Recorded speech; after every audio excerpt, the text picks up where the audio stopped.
I've seen things you people wouldn't believe. Watched Captain Kirk fight a member of Cats in a rundown bar. I've seen Uhura wearing nothing but palm fronds, waving her ass at some men behind a gate.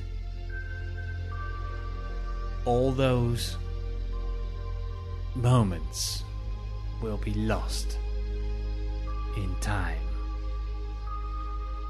like beer down the drain. Time to cry.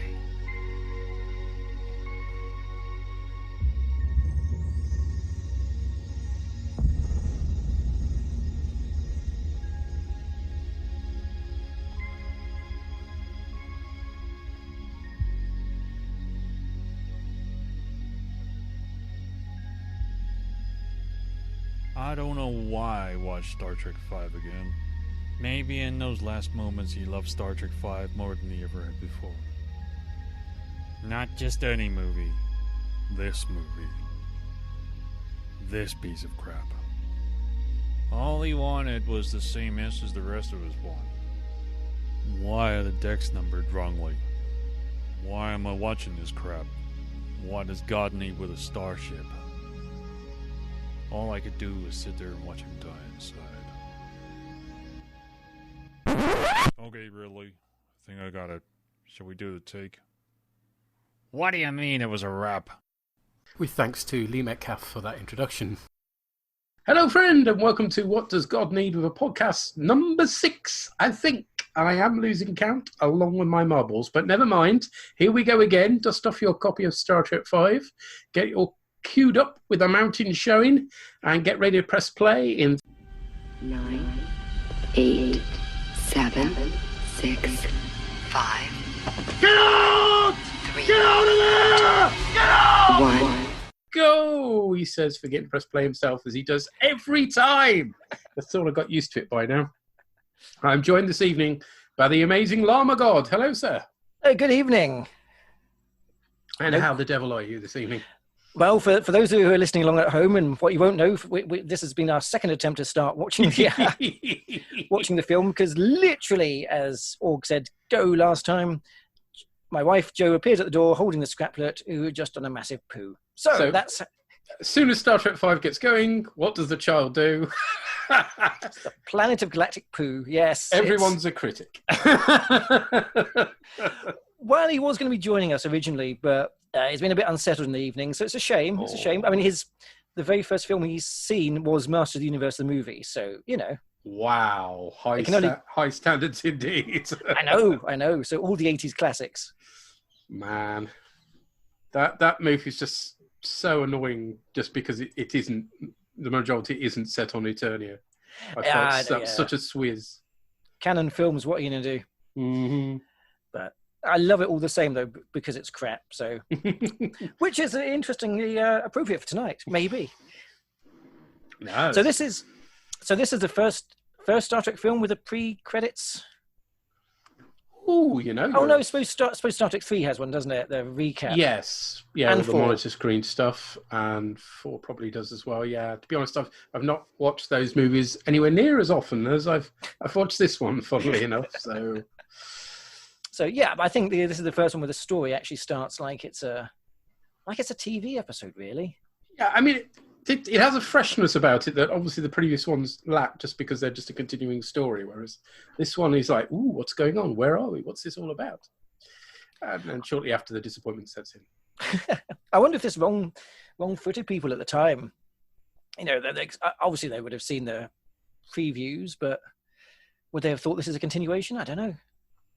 Well, yeah, it's hard to say, isn't it? Because we're talking about back in the days when people wouldn't have learnt a lot about it from the internet in advance.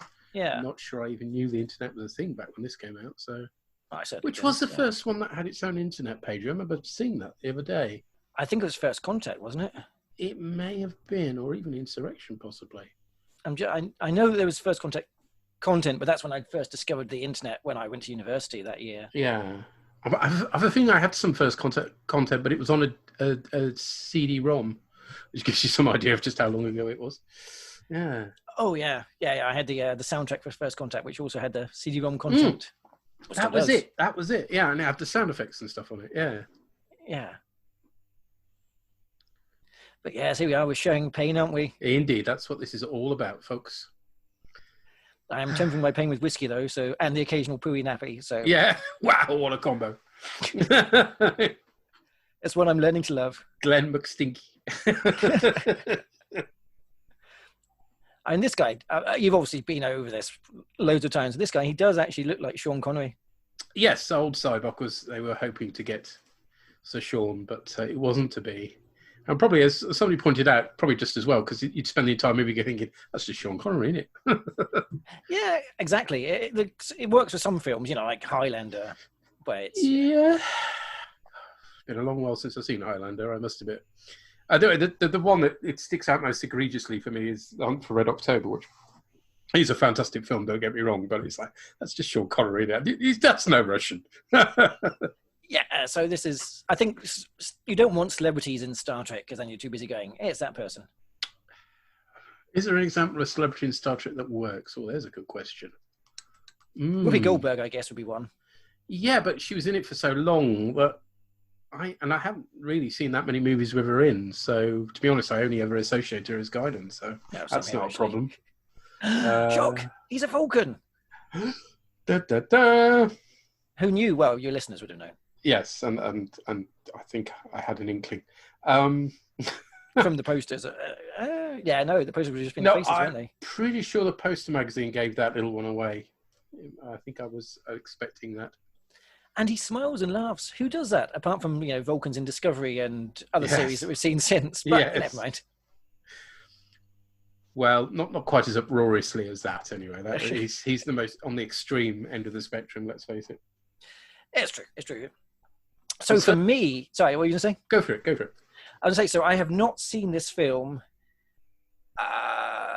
in... Which year is it? In 24 years. Wow. For as long as I've been married for. That's incredible. Crikey. Because...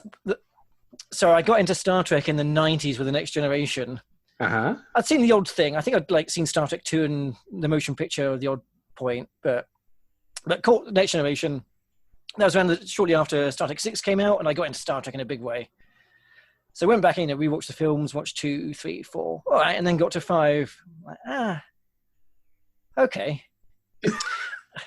And then the year that Generations came out, there was the VHS box set, because you had to wait until after Christmas, or you could get the box set of all the films for Christmas. And my parents splashed out, got me the 7-film box set. Wow. And so I dutifully worked my way through the films. Started at motion picture. I was like, this is dull. Yeah. 2, 3, 4, these are great. And then I watched 5, which was the 3rd time I'd watched it by that point. And I vowed I would never watch it again. Oh, okay. So I'm glad that we're breaking that vow this evening. Yes, but if there was anything I was going to be breaking it for, it would be this. But I think, as I've mentioned on the podcast, one of my taste in films can be dubious. My favourite is Generations, of the Next Generation films. I dislike First Contact because it's an unambitiously mediocre. So, and as we were saying, I like Master Universe the movie, which is crap, but it has a charm. So, that's introducing on the R shot. I mean, that's a nice little turnabout for quality, isn't it? Yes. So that's although something. It's a pity it's not actually, of course, Shatner. So therefore, it's a much trimmer arse than you might have expected. I'm sure that he will deny it. Ah! Now, this guy's known as Shatner's stunt arse, basically. And he was specifically chosen for the size of his arse. Oh, and rightly so. I can't really fault that arse from what I've seen of it so far. But yeah, no, I like films that try and possibly overreach and fail. I like a heroic failure more than a mediocre success. You're going to love this film, then, surely, because this is just overreach written large. We're going to have gods, and we'll face off against God, and then there'll be hordes of rock monsters. It's going to be amazing. Yeah. On a TV budget. On less than a TV budget, yes. Hey, with an untried director, really, on movies, anyway. Yeah, I mean, I've read more about the behind-the-scenes stuff on this film than I have watched the film. 'Cause like I say, we got getting into the 90s, devoured all the... Luckily, the local Cosham library, tiny library, but it had loads of, those unofficial Star Trek behind-the-scenes, things, and, I devoured them. So, I read all about his conflicts, the ego. He's really tiny. He's like an ant. William Shant. No, I'm not. No, that doesn't work. Back off. That's okay. It's in keeping with the rest of the film. Hey. Oh God, it's not that bad. Oh, I can see this is going to be my greatest challenge thus far. Everybody up to this point, even if at the beginning they said this is a crap film, by then, I suppose it's all right. And that's kind of my standard for this film. I can get to people with, well, I suppose it's all right. I feel like I've won. So see if I can manage that. Oh, I'm being deliberately antagonistic, obviously. But it's not necessarily a bad thing. Yep, here's Kirk climbing a false wall. Yeah, I've seen that on the behind the scenes. Blatantly so. But, I guess it's at least impressive that he was there. They actually filmed it on location, even if it was a false wall on location. Yes, they got the background right as a result. But it doesn't look like it's obviously in a studio or, So that kind of, there you go, that works. There's a positive. So what about this look for McCoy? What do we think? Fleecy denim jacket. It's kind of in fitting with what he wears in Star Trek 3, isn't it? Well, it's far better than what he wears. I mean, the thing about this film is that they're actually wearing vaguely normal clothes. This is actually a reflection more of what we get later on in Star Trek. Yeah, presumably you don't have Chekhov dressed like a Victorian schoolboy in this. Funnily enough, no. He doesn't go out tromping through the woods in his little Lord Fauntleroy outfit, yeah.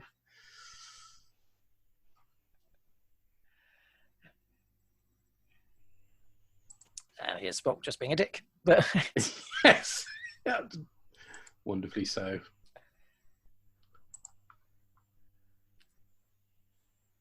Still, this is good character stuff. And as I was going to say, the rocket boots. So we had silly rocket boots in Star Trek before this.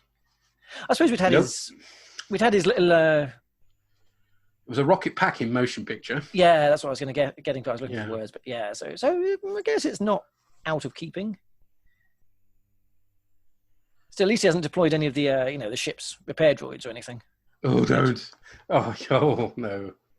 No, stop yanking my chains, sir. Still, this is...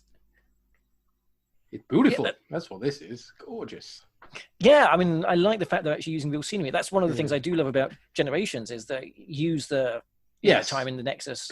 Now, there's good... I'll say that about Generations. There's good location filming. The stuff on the sets, not so much. If you well, he's dead, so I guess that's the film over, yeah? Yeah, there we go. Pancake Shatner.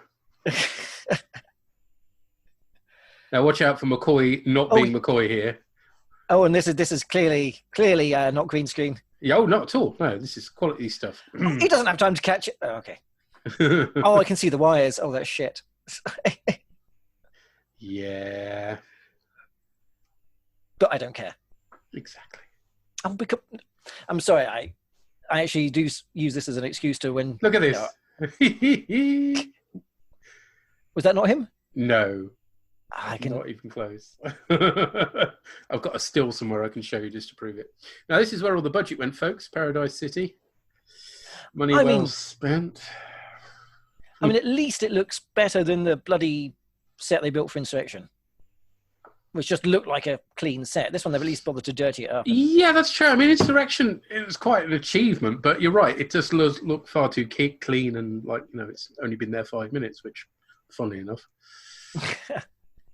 And they might be all in a pool. Piss. Yeah. So they're playing on a table. They just cut straight to the chase. Bars end up covered in piss. Somebody suggested they were all wired straight through to the urinals. So you don't need to leave the table. There you go. Yay! Feet hits. Cool. Well, what could be better than 2? I mean, they should have really gone with like 6 or however many teats. Yeah. Well, yes, exactly. That is a bit of a flaw in this film. I mean, there aren't many, but that's clearly one of them. David Warner! Yay! Which immediately... I think my memories of David Warner start here with this film. Yeah, I think likewise. Not being a Sound of Music person. Is it Sound of Music is in? No, that's Plumber. Yes. What was it? I'm thinking Exorcist? Brazil. Oh, yeah. So Exorcist only saw a No, few not the years Exorcist. back. The Omen. Sorry, the Omen. Omen, that's it. Yeah, I only saw that a few years back. Now that guy playing the Klingon, does he? Turn up in Star Trek: The Next Generation. Yes, he does. Okay, cool. That's what I thought. I thought that'd be wearing a bit exactly racist. the same jacket as well, so they saved a bit of money there.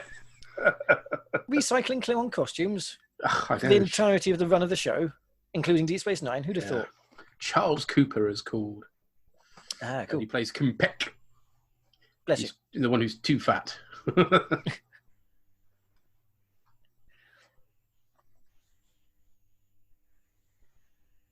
It feels like a lifetime ago we were watching Sins the Father, to be honest. But then again, it was some years. See, this is a nice idea. It is. I'm not sure it's been properly thought through, but yeah. Well, I'm sure the Federation, the galaxy is a big place. I'm sure there were lots of little experiments where they... Yeah, well, you can understand the Romulans sort of sending a token person not thinking they'll achieve anything. Likewise, the Klingons, but let's say the Federation. Yeah. I mean, you can tell this guy's a wrong one. He's got a Mohican. Only dodgy people have Mohicans. Says the man with the Mohican. This is not good radio. Paradise is lost. Yay. Okay. Wait. Okay. I like that Cyborg. I've failed to spot this earlier. I like that his horse has a crap blue horn. And he's blue. It's blue, sorry, and has a crap horn. He's got a horny horse. Yep. Unicorns. Once every 7 years, more than that. Yeah, but that's very original series, isn't it? It is rather. Now, is that the Tenford bar? No, I don't think so. I think that's a specially built set. Wow, they spent money. Yeah. Yes, not a great deal, but they spent a bit. This is very much cheap Mos Eisley. I mean, if they'd lit it not quite so brightly, they may have got away with it. But yeah, I mean, the thing is, Mos Eisley is a pretty high bar to live up to because not even Star Wars lives up to Mos Eisley. That's a good pun. A high bar, very good. Yeah, it wasn't intentional. But I hope to be quite as accidentally amusing throughout for the rest of the evening. Yes, intentionally amusing is not going to happen. Some of us made podcasting careers out of that. Happy accidents. Yes. My motto. Okay, let's have a look at these non-ILM effects then. These are ILM effects, actually, that they're reusing from previous films. I was going to say, I thought this little one looks a bit good. Yeah, it is amazing. As is this. There she the is. End of Star Trek 4. Yeah. I mean, admittedly, it's been a year or so since people had seen Star Trek 4, so maybe they'd have sat there going, oh, these are great effects, but I can't help feeling, actually, most people have gone, squeeze. Well, the average cinema goer probably wouldn't have done it. They'd have seen it at the cinema once and gone. Except very few people actually went to see this at the cinema. Well, there you go. No, yeah. Okay. Oh, lovely. Okay, so here's the thing, watching it in high def for the first time. The handrails is actually wood. Yes, and mahogany. Nice. Like I learned about the Enterprise D watching it in Blu-ray for the first time. It's like, oh, it's actually wooden brushed metal, not just plastic, which it thought it was on. Oh, the Blu-rays are one of the best examples of cleaned up for Blu-ray. But you compare it to the DVDs where it's all murky and grim. It's amazing. Yeah, I never had the DVDs. I went straight from VHS over a few episodes to... Wow, that's a hell of a jump. But yeah, I'd mostly seen them on DVD and crystal clear Blu-ray. Ooh. And cleared up colours as well, because the colour, even when it was broadcast on TV, the colour mix was never quite right. Yeah. It's old Scotty there with his hog lumps. But I mean, they could have been more imaginative, couldn't they? It's the only ship in the quadrant, even though this is set to 001. Come on, it's something of a Star Trek theme. You've got that and the transporters breaking down. I mean, they could have had it at least at a different starbase or something. Actually, how close was this to Star Trek 4 in universe timeline? Let's find out. Memory Alpha to the rescue. Because, a lot of the ships were disabled or damaged by the probe. The probe thing. Well, that's a good point. And they could have made reference to that and earned brownie points, but they didn't.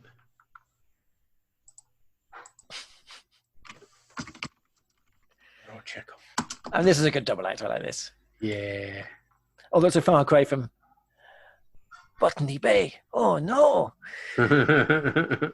Well, he's got to have some, cheerful stuff as well as all the misery and ear impregnation. Come on, let's get a star date on this baby. Oh, Christ. Here we go. 22. Right, so let's go by the actual year, shall we? Rather than the star dates, because, of course, star dates don't help you much. 2287. Okay. Star Trek 4.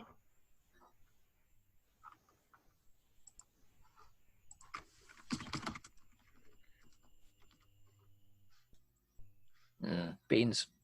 Beans. Had some this evening, as it happens.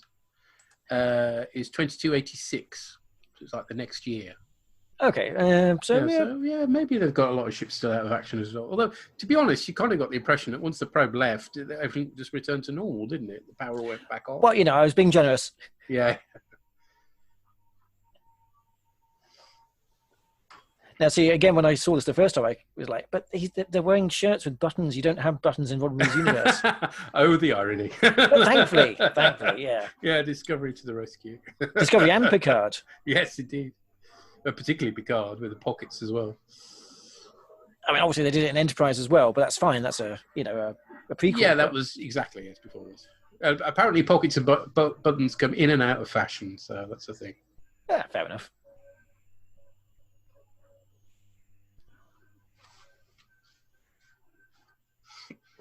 Oh, Kurt there with his lumberjack shirt. Well, he's got to be manly, hasn't he? Oh, yes. He likes to sing, his best buddy by his side. Unfortunately, when Shatner does sing, his best buddy runs away. I love his Christmas album, unironically. Yes. Sorry. No, same here. It's just a thing of wonder. It's entered my Christmas rotation. Yep.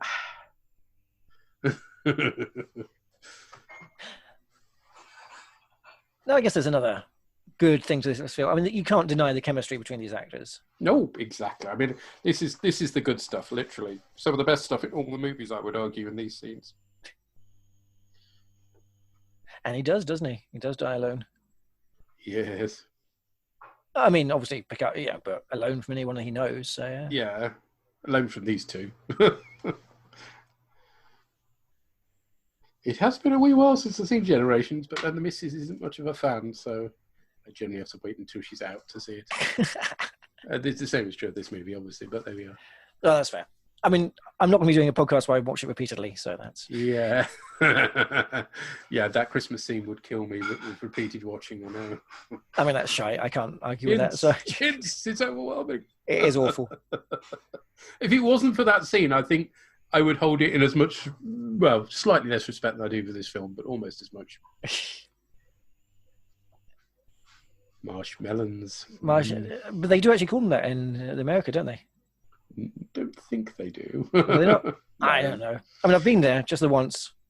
It was a whistle-stop tour, but... No, I think that this is supposed to be a pun. In the book, the novel of the film, it's explained that McCoy reprogrammed the computer to confuse Spock and inserted that particular typo in there on purpose. That is a very on-brand thing for him to do. Yep. Trolling Spock is kind of McCoy's...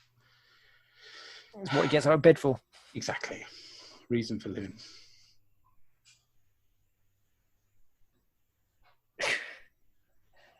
Now, see, I like the singing. I don't like the choice of song.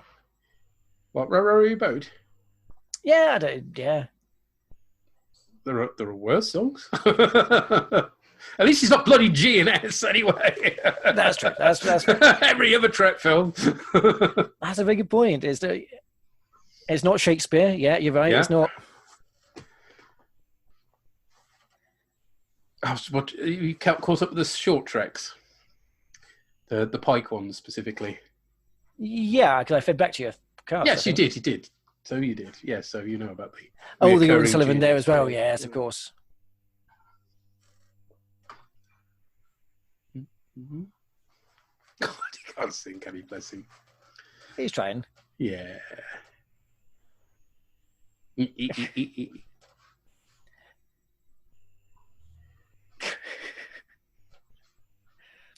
I think we know at this point that Spock could have happily joined in, but he is enjoying fucking with them more than...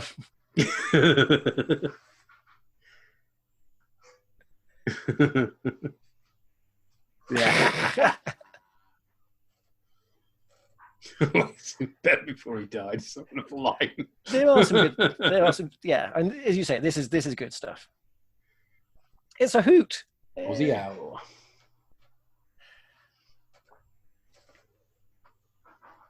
One of the things, reappraisal perhaps of this, is that watching this in light of Star Trek 2, which is a very serious film, to say the least, where they contemplate life and death and your own mortality and stuff.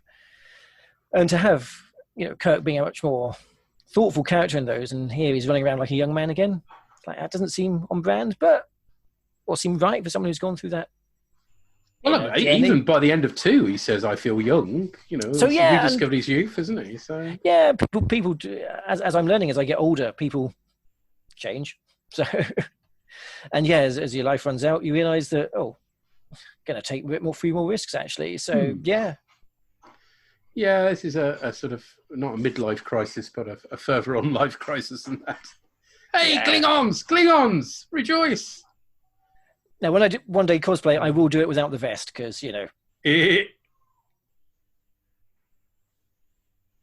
Captain Clark. Now, see, the good thing about this is we've got the Jerry Goldsmith. I mean, his music all through has been great, but we've got the pointless periscope. It makes no sense for a spaceship, but it looks good. It looks so cool.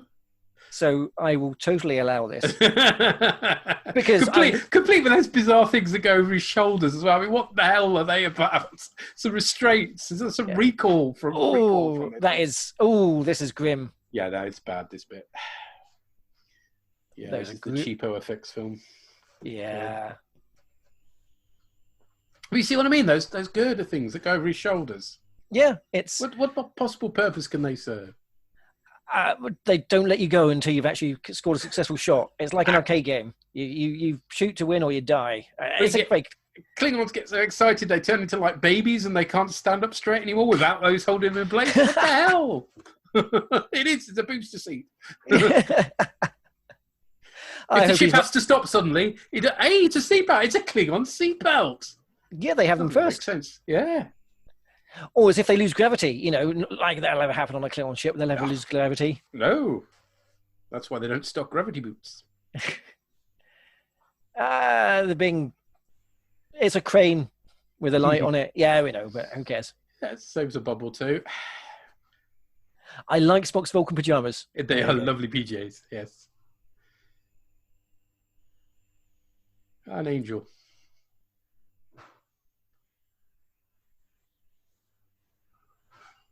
Well, at least we didn't try and rocks that uniform. She is. She looks good in it.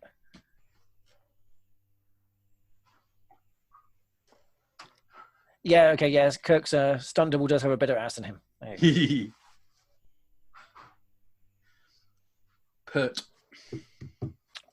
Pert and toned. Yes. And was this actually a set? Was this like just overshot live? Yes. Okay. Saves a bit of money. This is another bad effect. And this is literally just plonk it in front of the camera and film it, isn't it? Let's face it. Yeah, they haven't done... There is none of the ILM finesse. I mean, I know... I would say some effects age badly, but no, you see the remaster of the Star Trek 2.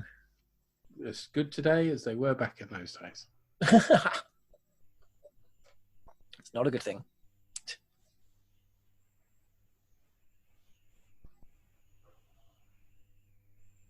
But they look real and solid and actually exist in our universe. Well, these ones don't, though, because they the ones here don't. They look like they've been pasted on. They look like models in front of a camera. That's the problem with these ones. Yeah, and I can't believe that. And it's all right because it's the same model they're using. It's just they're just filming it really badly. Oh, and this is not good scale wise. No, and it's overlit and it's over. Yeah, it's overlit. Clean. It's filmed too fast, and Still, I mean, it's nice to actually see a shuttle bay, though. Yeah, and of course this one's from the one from Next Generation, so they're able But it's to been reuse redressed some a of the little bit. sets. A little bit, yes. And And they've those got the- steps. Those steps. I mean, I guess you should, I'm quite surprised you stand on a warp nacelle anyway, given that contains coils that can distort the fabric of reality itself. Yeah. And also, since we later find out they can go out through the back anyway. Yeah, well, it's Kirk, isn't it? So I do appreciate the fact they've got those little red machines. How that long go do back those and guys forwards. have to stay there for? They're still there. They're still there. There's nobody on the short craft anymore. They're still there. Poor sods. I reckon that they're new recruits, and this is just one of those, you've got to go for a long wait kind They've of got to thing. wait. Everybody disappears, and then they've got in and clean up after Shatner inside. Oh, crisps everywhere. That's a quarantine thing, isn't it? You can't allow foreign soil on the Enterprise, because they'll take pests to whatever other planet they go. It's Oh, this is a concept that doesn't work well, currently. Yeah, so I mean, how do you feel about the Enterprise being Crap. Yeah. Broken. It's not proper Enterprise yet. No, it's not, is it? And it's a shame because this is, she's brand new. Ish. Well, it depends where you believe it. She might be in Yorktown, yeah. Exactly. So that might explain it. Brand new bridge module though, because they replaced it after 4. They do that, yes. Yeah, there is actually a bit of thinking behind that. That's why it's at the top in that ludicrous position, because you can pull it out and insert a new one. Yeah, and why not? Because it's one of the most important systems. Exactly. That's the bit you're going to want to upgrade the most often, isn't it? So it makes some sense. Although it doesn't make sense. Got a computer core at the top as well. Yep. Unscrew it, take everything out. Yeah. It's just unfortunate that means it's so easily destroyed. It's just that every enemy of the Federation just goes, target the top of the saucer section. Gone. That's why in Discovery, one of the Shenzhou had it underneath. Yeah. Yeah, you see, Shenzhou had something, and all. Of course, there isn't no particular underneath in space, so it's still no great protection, actually. In the middle of the ship kind of makes more sense out of Battlestar Galactica, doesn't it? Let's face it. But you don't get such pretty visuals. So. You don't, that's true. Nor do you get, as we do, the stupid idea later on that's just a big windscreen that they look out of. I like that. Oh. I mean, it makes more sense from a, evolving technology from the 21st century onwards. I like it. It gives it sort of a depth and texture, but it makes more sense than the bloody Enterprise E having a wall that's not turned on until Picard says, turn it on. Otherwise, he's sat in his captain's chair staring at a wall. Yes. There's got to be some sort of screensaver there, you'd have thought.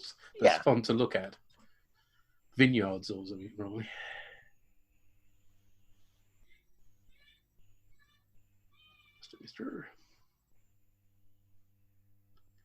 And here's a blatant bit of Next Generation setting. Yeah, I think that's one of the things that annoyed me the most. Yeah, I can understand that. Because I can understand. Whereas I don't think I'd seen the Next Generation at the point I'd seen this film. Oh, so yeah. I was watching the Next Generation and I recognise that from Star Trek 5. Because, I mean, in Star Trek 6, they reuse the corridors, but they at least redress them a bit. Yeah, 6 does it better, undoubtedly, yeah. And you can understand them. They're the ships from the same fleet, same build standards, so you can understand it. But not bothering is something else entirely. I do like the open vest look. It's a good look. I guess it shows that they're a little bit rebel or something. Yeah, he's supposed to be like a testosterone-fueled teenager, a Klingon. That's basically a big medallion he's got there as well, isn't it? Yeah, medallion Klingon. He does Bee Gees numbers. In the original Klingon, obviously. I'm not even going to try and do it in Klingon. Yeah. I was just contemplating Night Fever in Klingon. That's like, no, I've not had enough beer for that. There's unfortunately, Mark Cochran didn't come up with a verb for woman's man in the original Klingon. So you can tell by the way I use my bet left. Yeah. Not General Cork. Cord. General Cord. Yeah, Cord. Yeah, okay. General Cork. Corky the Klingon. That would also make sense. General Cord. First name umbilical. Oh! He's a baby. He's a chubby baby. It's ridged for, I don't know. No, don't go there. I mean, I've dealt with one recently, so Yeah. Did you cut the cord? I didn't get a chance because he was delivered emergency C-section. So yes, that would prevent you from getting too involved in things.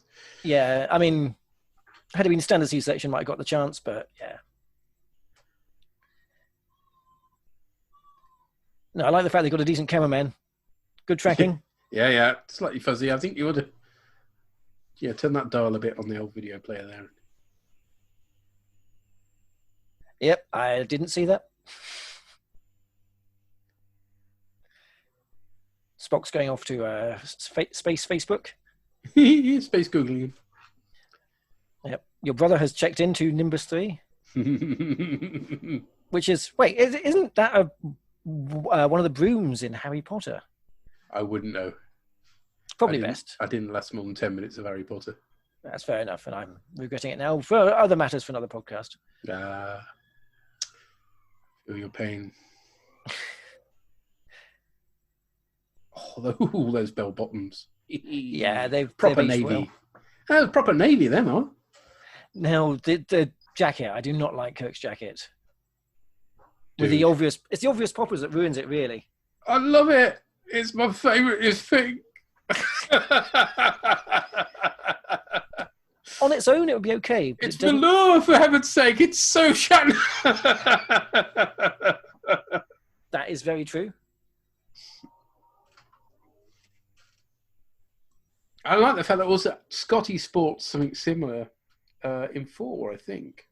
That's true. So we have seen they can have... I mean, Kirk used to have the weird green thing he used to wear as well. Exactly, yes. There's precedent both in this and Next Generation for captains wearing slightly different outfits to everybody else. Which is understandable. It's not something they've continued, is it, really, thinking about it? You come, sort of Discovery onwards, and there's not any... you don't see Pike or... give it time. Yeah, that's a thought. They should really do that.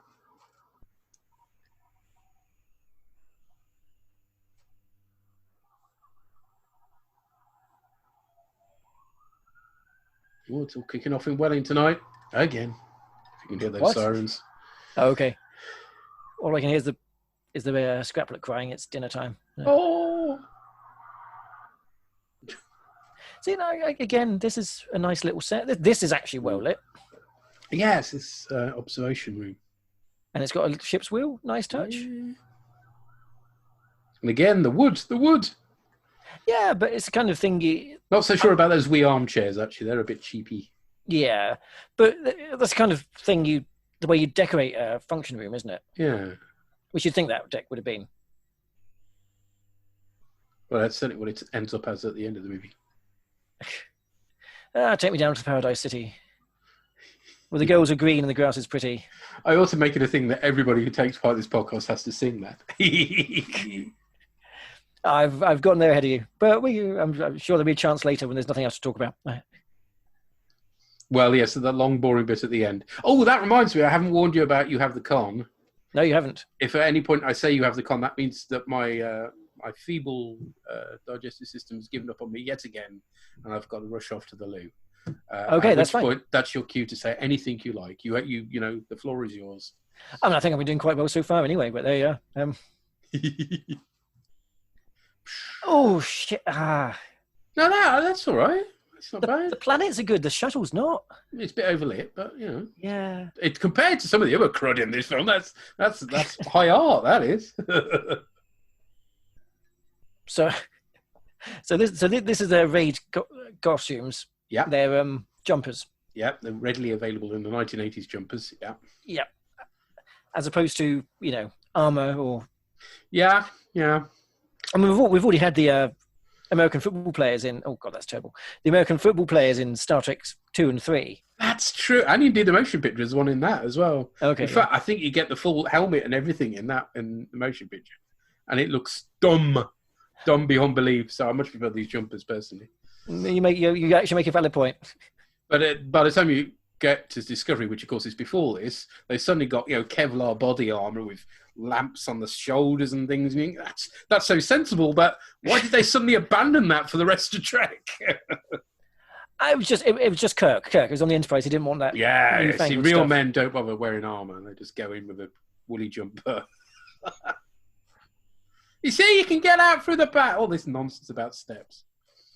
Hup, hup, hup. I'd expect Kirk to walk out the side now, though. Yeah. They went out the back. Where's me steps? Go on, Spock. Bring me steps. I do love this business about Chekhov pretending to be the captain. That's nice. It's a shame he never was. Yeah. Except for in the books, probably. I'm not sure he ever made it, actually, no. Because you think about it, by Generations, which is the end of his career, he's still only a commander. Oh, not everybody's going to make it to captain, let's face it. It's not That's true. They might not want to. Yeah.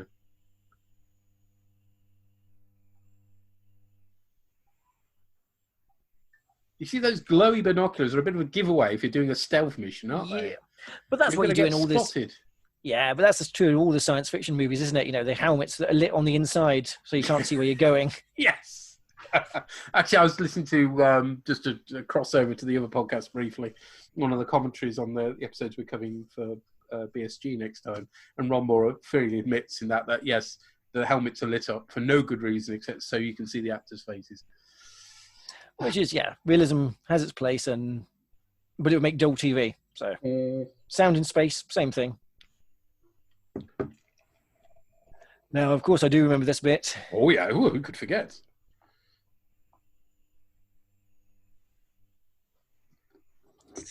I mean, one of the things I would probably say about the reboot movies is that they do make better use of Uhura. That's not difficult.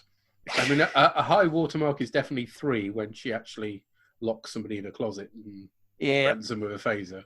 But yes, generally they don't make good use of it. And this is better than what she ends up in 6. This is true. Literally, it's just a glorified, translator. It's terrible. And is this actually Nichelle Nichols singing? It isn't, no. Okay. Much to her annoyance. Yeah, I was going to say, didn't she have a singing career? Or she try did, to have one? She released an album, yeah. But then so did Shatner. So. More, in fact, I think Shatner may have released more albums than she did. And blatantly, she can sing better than he can, but there we go. That's not difficult. Yeah. Still, give us hope to the rest of us.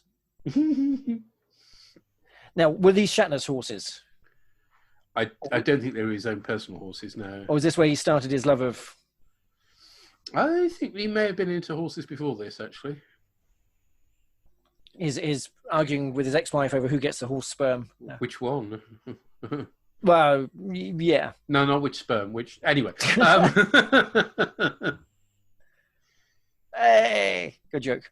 Yeah.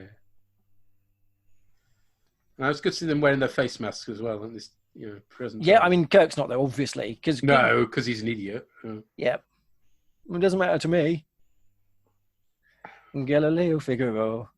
Magnifico! Oh, no. Oh, okay, they've all got space horses, right, okay. Yeah. They have a name in the book. They're not actually a horse in the book. Are they like Hordons or something? Oh, I can't remember. I should have it at hand, shouldn't I? But I can't remember. I'm disappointed you haven't committed it to memory, to be honest. I just about made it through that. Then I started William Shatner's memories of making Star Trek V, and yes, I still haven't read any more of that since the last time I did this podcast a month ago. So badly written. You surprise me. Oh, terrible. His daughter wrote it. Here's some action here, you see? Phaser fights. Shatner hugging somebody to death, because that's what he does. Whoa! It's a Kirk throw, yep. Yep. Oh, they're using, corrugated plastic? Oh, those are proper phaser shield things, honest. Yeah, okay. A good idea. It's just not very well realised, I grant you, but they're a good idea. Neck pinch. My mind to your mind, yeah. Yeah. My fetlocks to your fetlocks.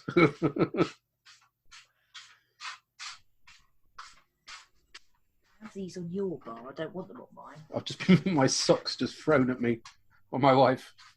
Your socks, okay. Yeah. That's fair. Yeah. No, it's just not worth it back in that one. Oh, we've got the classic ceiling fan. obviously. Yeah, you'd have thought they'd have come up with something slightly more high tech than that, but no. Kirk always gets the pussy. Oh yes. Can't help but throw it at him. And this is very. Crap. I mean, it's on a par with Survival. Survival. Oh Doctor yes, Doctor Who Survival. Oh, she's not that bad looking. No, and she's she's not. got 3 boobs. The shame he has to drown her. That's a bit off, really. Poison her in the pool of piss. Yes. The cat's one weakness: human urine. Yep.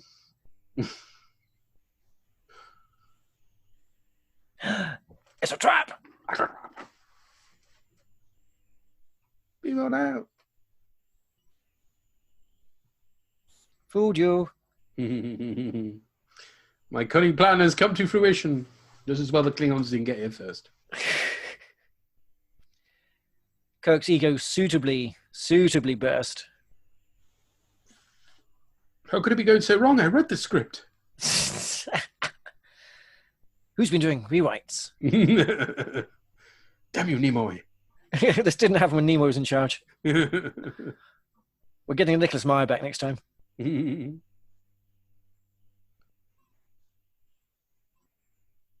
I do sometimes try to imagine what this would have been like if Meyer directed it, but then he would have never said yes to it, let's face it. It would have been a very, very different story. Yeah, and he wouldn't have splurged the budget, in the opening scenes and had nothing left for the end. Yeah, exactly. He's actually a competent director.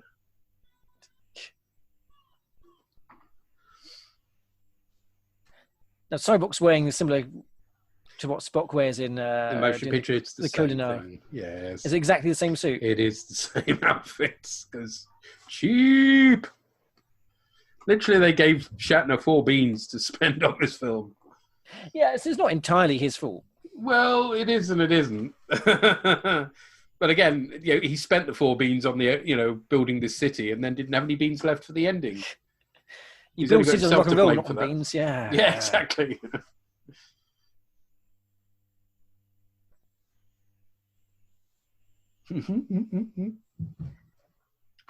Oh, Nimoy, bless him. Much missed.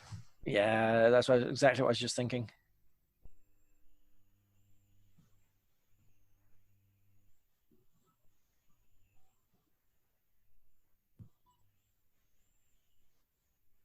Is it a pie?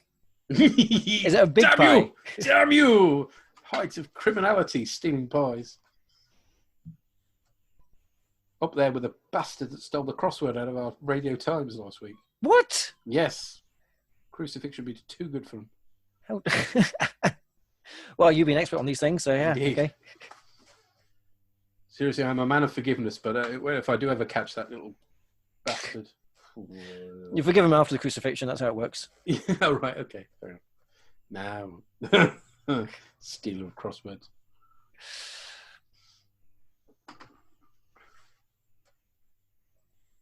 I've been too busy talking. We had the revelation yet.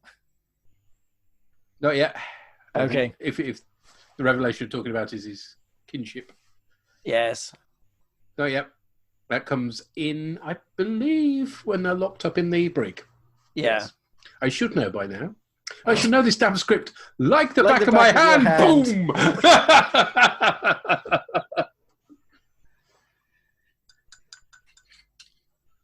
Oh, yeah, the good old... See, one of the things I disliked about the design for this bridge is that it suddenly goes away from the chunky, clicky switches. Yes, it's all touchscreeny. And again, one of the things I like about 6 is that they bring that back a bit. And you like your fire extinguishers, don't you? That's what that is. Yeah, that as well. But it was but 6 feels more like a sort of bridging thing on the bridge. Hey. Whereas this feels just like it is the Next Generation. To be fair, this is following straight on from 4, where it was all touchscreens as well. So you can't completely blame Shatner for that one. I like the fact that Scotty's got plenty of pens in his pocket there. That's to be admired. Yeah, it's just a shame we never actually see any of the graffiti that he's doodled. It was sonic screwdrivers. He's got a whole array of sonic screwdrivers in his pocket. Well, it makes sense. So he hasn't drawn a cock on the back of the warp core or anything. Kirk is a willy. That's what the sort of that Picard does. Yeah. Oh, that was a smiley face, wasn't it? And then it was a cock. You should have been a cock and ball, shouldn't it? Everybody else would have done that. It's what we, yeah. Sir Pat Stew is far too classy for that sort of thing. Darling, I am just not doing that. Oh, he's taking the cloak off. Oh, it's serious. He means business. Just as well he's not actually Scottish. Is he? I don't know. I don't know where the actor's from at all. Who? The one who isn't Sean Connery. Lawrence Luckenball? No, he isn't. Yeah.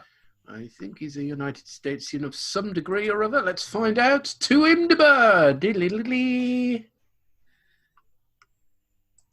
I've even got Star Trek 5 IMDb page bookmarked. That's how professional I am about this. I'm surprised it's just not burned into your browser. Yeah. I've attempted seem to be looked at by an engineer. I'll get a phone call. Do you realise, sir, that your hard drive does contain several Star Trek 5 web pages? Yeah, don't check my browser history. It's a whole different thing. Yeah. We were expecting porn, and what we found was worse. Born on November the 21st, 1934, in Fort Smith, Arkansas. Yeah, from Arkansas. Yeah, Arkansas, yes.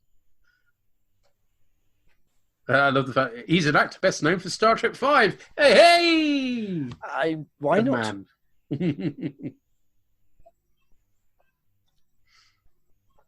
Ba, ba, ba, ba. Yeah, this is the crazy maneuver thing. This is a nice idea. It doesn't quite work. It's kind of up there with the Argo. Oh no, it's not as bad as that, but the whole B as in barricade bit doesn't work clearly. It just makes no sense at all. Well, he is a tactical genius. He beat the Kobayashi Maru. But there's that nice sound effect from 2010, so yeah, could be good. Which one, say? The Doors. That noise. Oh, okay, 2000. Yeah. Yeah. Okay, yep. There's continuity with the shield design. That's good. Yeah, it's cool. Jesus.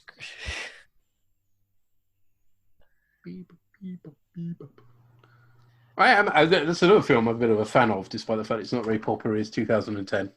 Yeah, but I mean, it's clearly not a sequel to 2001. It's like a completely different beast. No. But it's good fun. But it's not as dull as 2001. Sorry, I'm going to say it. 2001 is just... Well, it's not as arty as 2001. Let's put it that's a better word for it. Yes. It's dull. You watch it for different reasons, is the bottom line. That is true. It was one of the first films where we got a humongously, ridiculously big telly, and one of the first things we watched in 2001 was, I mean, it does look pretty. Oh, yes. But bugger all happens, so, and the ending makes no sense. No, you meant to think about it and stuff. Yeah, you do. And what you think is, this makes no sense. I'm reliably informed, and I may have read the book, but if so, it was a long time ago. But it makes sense in the book in a way that it really doesn't in the film. You're given nothing to go on in the film. Oh, you need the words to explain it.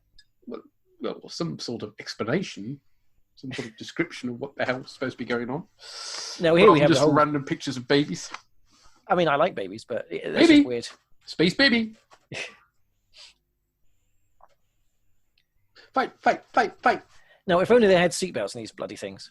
Yeah. Listen, they just don't ever learn until Picard, apparently. Actually, why didn't Kirk tackle him? Because, he wasn't going to die because he's not alone. Take the bridge.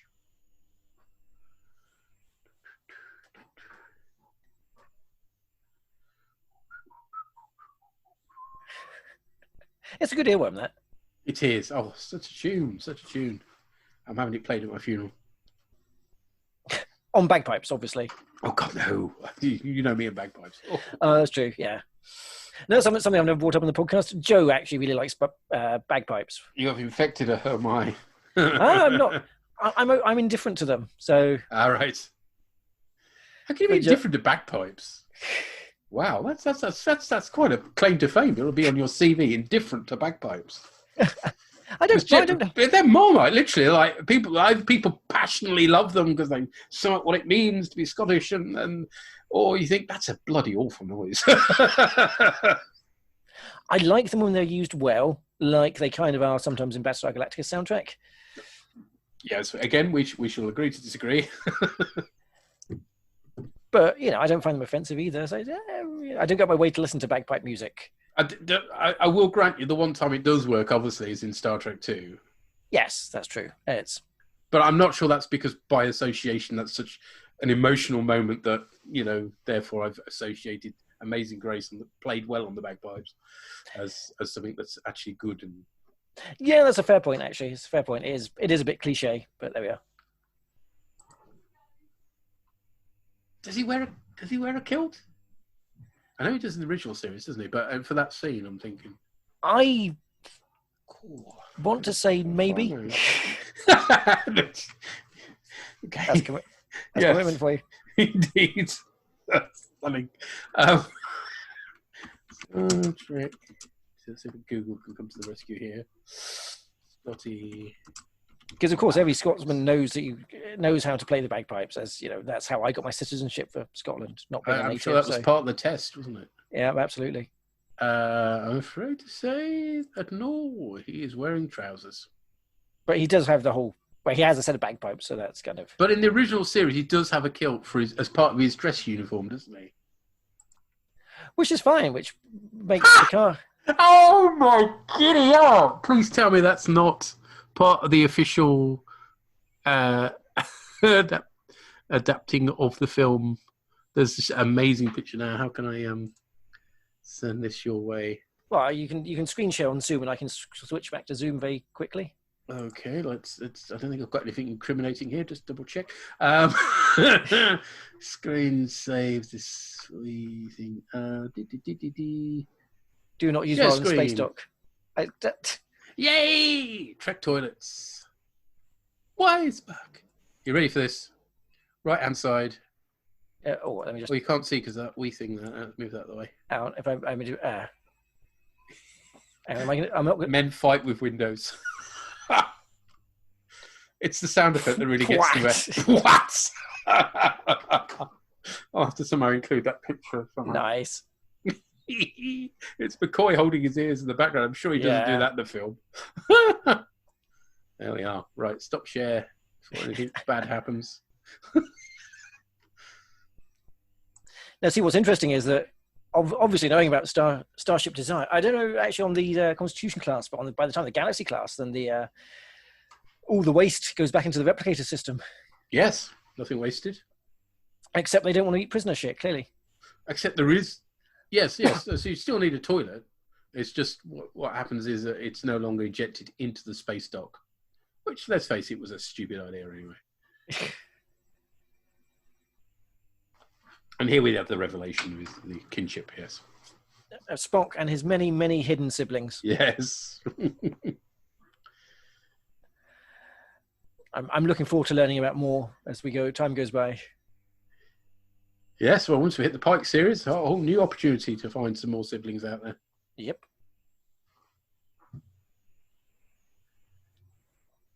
It's beginning to vary. Not quite nuclear vessels, but... No. Yeah, get it in there,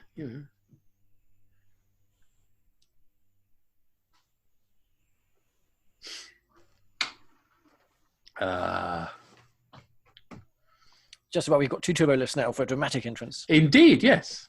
Surprise! But we're not going to find out what yours is. Because we don't care. Yeah. Well, no, I would. I'd much rather see his than Shatner's. Well, that is true. His pain is that he'll be remembered for this more than he will for Bester in Babylon 5, but he was much better as Bester. Yes, he was indeed. I mean, don't get me wrong, I like him as Chekhov, but... Yeah, he's best as Bester. Yeah. What else he's done? There's a thing. Now, see, I will say that there's a few things I'll say. I'll quote things to films when I'm doing things. Like, if I ever... when I set a timer on the washing machine or the microwave or something, and I press the start button, I hum the Genesis countdown theme. Right. Dun, dun, dun, dun, dun, dun, dun, dun, dun. Every time I set a timer, I do that. I can't help it. Nice. And I will occasionally, if I'm trying something, DIY or just trying to reach something, I will mutter useless, unwise. Usually before I drop something on my own head or something.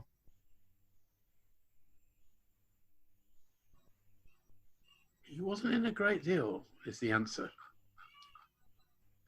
Oh, Walter Koenig. All the bats are out tonight. This makes me feel nicely gothic.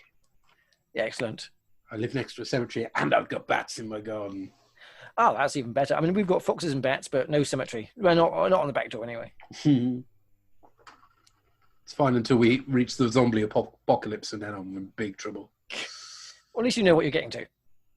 Now, this is just horrible. This is just an Enterprise D corridors. Yeah, they're not well disguised. Well, they're not even disguised.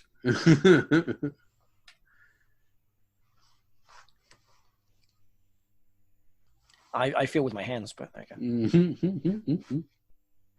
There are worse things to feel with. Well, I mean, we're not going to talk about that on this podcast. Yeah. Oh, he was in Colombo. I bet JJ could tell us about that. Oh, yeah. Yeah, she's watched Everyone's been in Colombo, though. Yeah, it's true, but I'm just really jealous. I'm not even a big Colombo fan, but just the fact that JJ revealed she'd seen all of Colombo was just massively impressive. I feel like I've failed in life because I've not seen all of Colombo. There's 2 bats. I see you're glued to your screen at this point, aren't you? Oh, yeah. He played Walter Koenig in Futurama. Oh, yes, so he did. That's a great episode, that. Yeah, that is fun. Now, would they actually have the brig next to the outer hull of the ship? Does that make sense? Outer hull of the ship? Yeah, because you can see space through the windows. There's no windows in the brig. No, it's outside the brig. There's windows. That's a monitor screen, isn't it? Oh, I see what you mean. No, I've got you.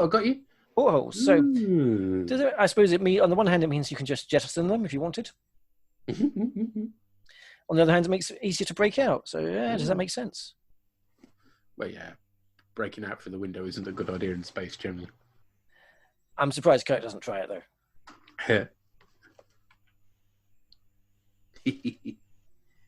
Scream of the Bikini was in. Oh, we'll see that.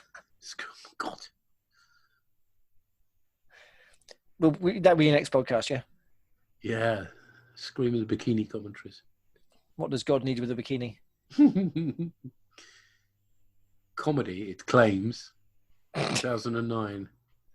2000. Still rather watch that than Star Trek 2009, so that's fine. Yeah, well, I didn't dislike. That's the thing. It's what JJ does best, actually. And this is JJ Abrams. 2009 was a. That's a good gag. It is.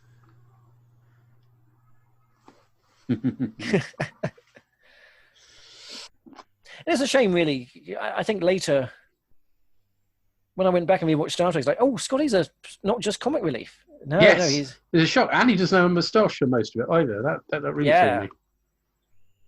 Right, Walter Koenig plays himself in this film, and there are no other actors that I've ever heard of. So must be quality. I don't think I'm going to be seeking this out.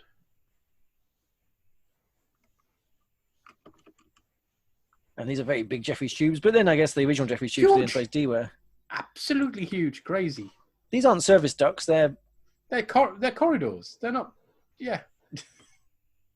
Ship like the back of my hand. That's a good gag. It is a wonderful gag. And people could argue that surely you'd have known that was there. Like, but I know where my sofa is, and I hit my foot on it pretty much every day. Well, exactly. Yes. And at least these don't look like they're in the middle of a bloody warehouse factory. Fairground ride, yes. Which is just a shame they can't get the numbers in sequential order, and they're going the wrong way. But other than that, it's fine. Okay. So that's what was going to annoy me, and I know. And what's even more annoying? I mean, admittedly, you could say they changed numbering schemes because obviously the Enterprise D is Deck 1, but I think the original refit was Deck A. They talk about decks A through C. So obviously renumbering happens, but you start at the top. But even if you're going to go for drama to show how far you've gone, given they have the next gag coming up, it would make more sense if it was counting down to get the sense of urgency and drama. Exactly. Also, there's too many decks. Yeah. Also, some of the deck numbers repeat.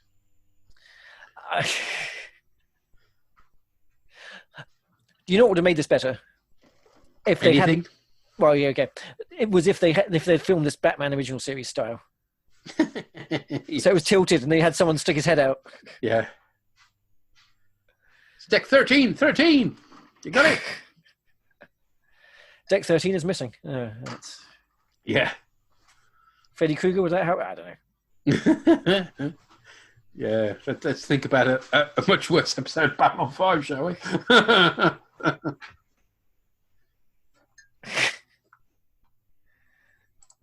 I mean, I can see the bulge in Spock's trousers. No, it's not his harness, but it's...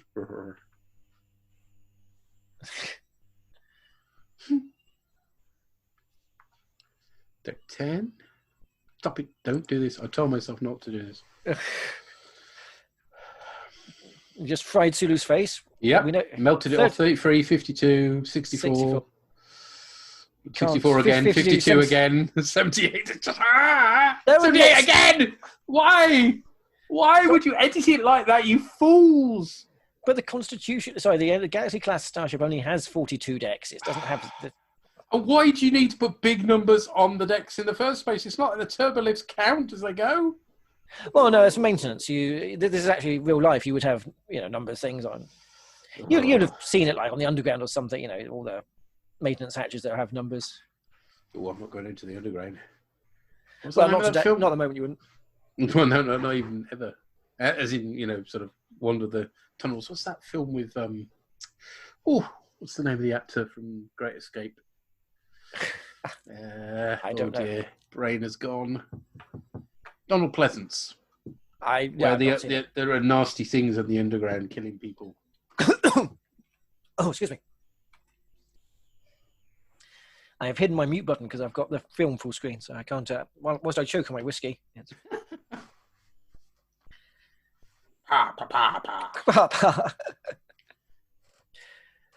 If you're pa, then you're pa. I'm not going to go full Slipknot. Even though I'm now rasping from the whiskey that I've just nailed. It's come down my nose.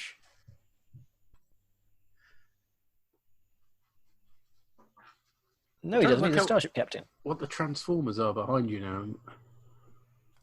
You're looking at them, are you? Yeah.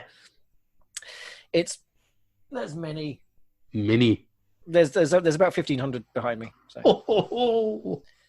All boxed up. Literally built of Transformers. Almost. We've got way too many to display, and now we've had to make room for the kid. One day we get an extension built just for the Transformers. Oh yes. It's the only way forwards. I do have. You can't see it at the moment. I do have.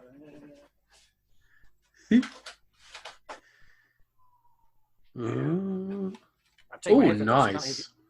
There you go. Yay. Enterprise B. Very nice. Anyway.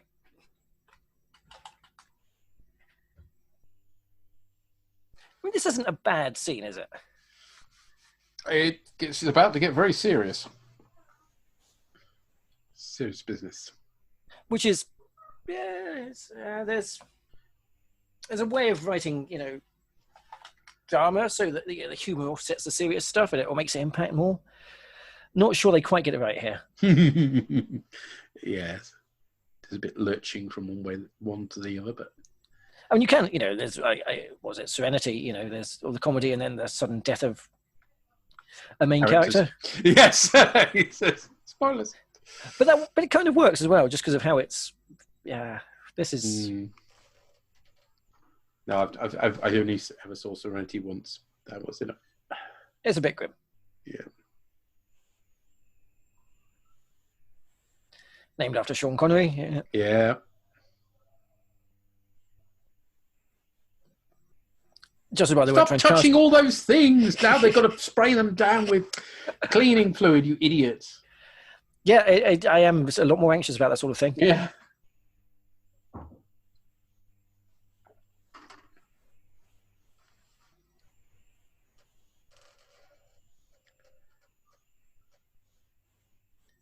I mean, this whole idea is a nonsense. It's almost as nonsense as finding out that one sentient species seeded the entire galaxy with humanoid-like life.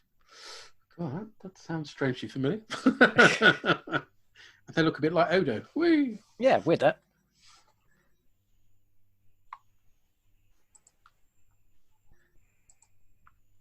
It does look like he's got a hunchback. It's just the way that... Yeah, the way the cloth's folded.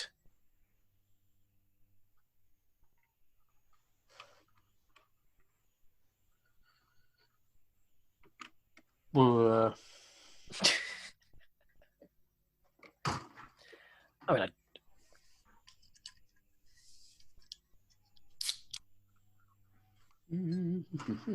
and that's a nice little transition. the way it's built into the set, you mean? Yeah, but it's it's cunning. It's cunning. I'll grant you that. Again, as you said earlier, if it had been nowadays, it'd be CG, but Yeah. a just nice little reveal like that. This is Bring the lights up. it's theatre, but it works. Yeah, it is very theatre, actually. Yeah.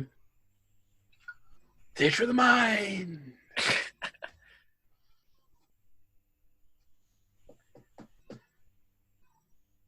Doo-doo-doo.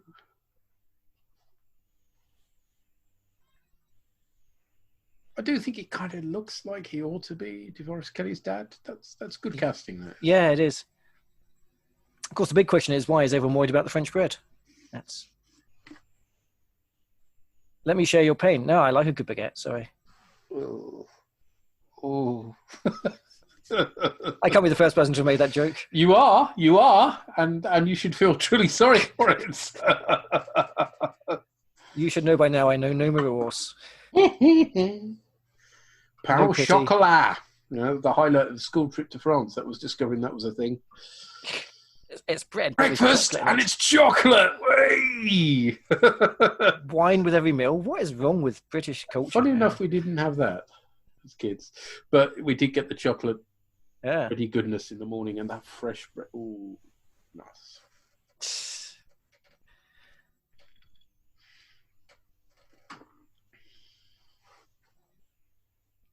Now, I don't.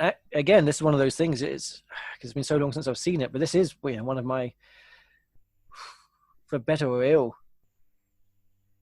just to make things slightly more. Tricorder of death. Yeah, but no, this is one of my own philosophies. I don't like giving up on anything because You never know. Because what if, admittedly that's led me to questionable decisions in the past. I've been.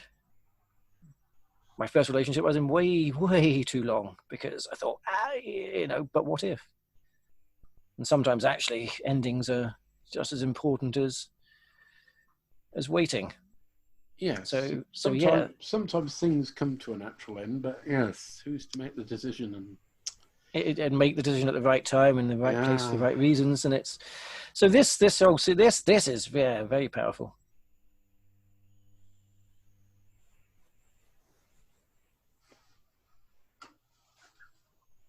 Ooh, bloody hell! Literally had a bat flew into the house then. I thought you were surprised by a sidewalk turning up. And obviously, if that happened, I would then have to become some sort of vigilante. Although really not got the Bruce Wayne type budget, sadly. So. Well, which Bruce Wayne though? The Bruce Wayne of the Batman Begins or Bruce Wayne of the TV series? The 1960 series, maybe. Yeah. Cure. Oh, D. Much missed. Yes.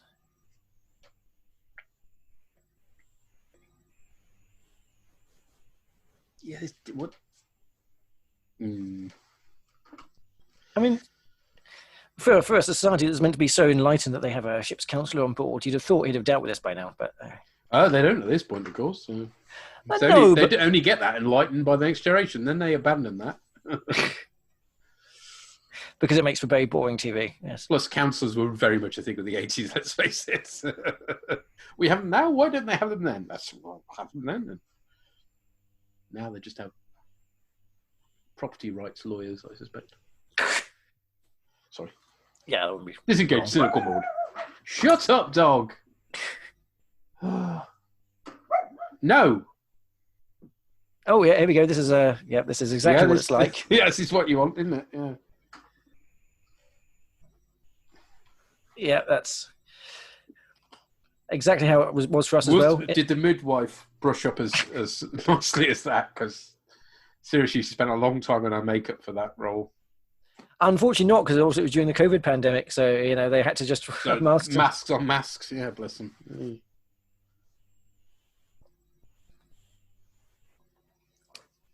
But again, I did learn from this scene, and I didn't look at my son and go, "He's not good enough." Get you a suitable sneer. Conversely, my son sneered at me. Really? That's my dad. yeah, literally the look that Sarek's giving his son there is the look that my son gave me. Cried for about 20 seconds and went, "What the fuck is this?" And then that was it. It's downhill from there.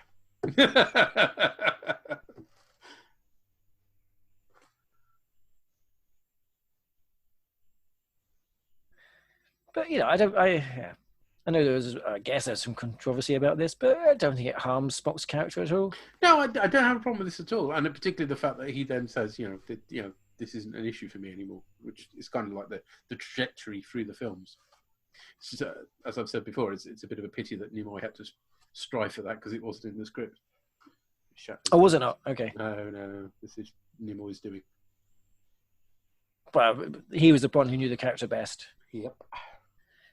The greatest injustice that the Abrams films did was give him his final role as a video call in Into Darkness.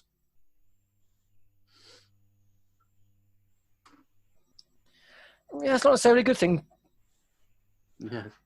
No, I mean, sometimes pain causes scars that are helpful, and sometimes not so much. Yeah, there's taking away your pain and there's learning from your pain and growing with it, which is, I mean, refusing to acknowledge things that have happened, that's a mistake. So yeah, just becoming blissfully unaware, I think that'd probably be a mistake, but holding on to it and being angry about your pain, no, that's not.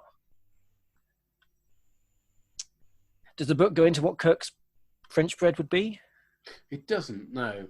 No, it follows the script in as much as you never delve into. You find out what Sulu's secret pain was. That he wasn't allowed to command a starship because of his captain's ego? No, it's a story from his childhood, actually, which is quite involving. It's one of the better bits of the book. Okay. Did he kill another kid in a game of football? No. Because he was too big and... No, it's better than that. It involves space pirates. Nah. Space pirates. Yeah, cool.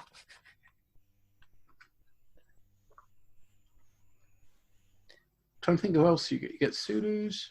You don't get Uhura's, annoyingly. You don't get Chekhov's. Chekhov's pain will just be the costume that you had to wear in Star Trek 3. Yeah.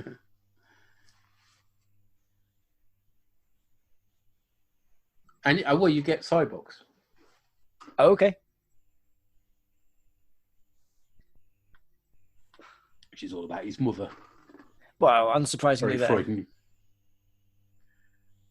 Oh, this is awful. Right. It's not great.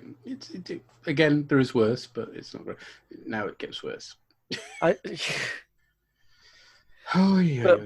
Bless Joey Goldsmith. He's doing his best to imbue this with a sense of wonder. All the hard work from this point onwards, because the budget has run out. As JJ said, it's like somebody's got a bunch of wrappers from Sweeties and stuck them over the screen. Don't worry, we can get by with this. Well, this is just oil, isn't it? But you've got to... And it was done better in the motion picture, ironically. Yeah, and there's a film that I love, Darren Aronofsky's The Fountain, where he uses droplets of oil in little petri dishes to make starscapes.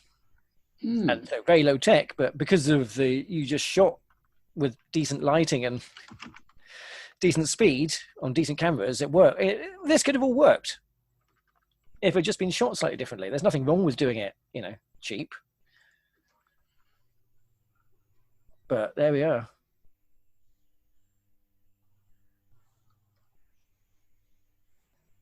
And it's a little mint.